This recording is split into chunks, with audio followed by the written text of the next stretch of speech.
بسم الله الرحمن الرحيم.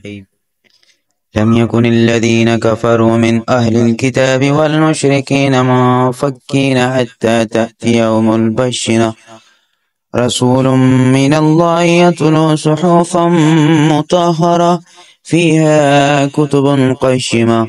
وما تفرق الذين أوتوا الكتاب إلا من بعد ما جاءتهم البينة، وما أمروا إلا ليعبدوا الله مخلصين له الدين حنفاء ويقيموا الصلاة ويؤتوا الزكاة وذلك دين القيمة.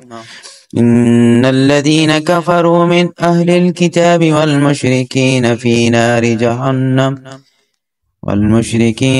نار جهنم خالدين فيها، أولئك هم شر البرية.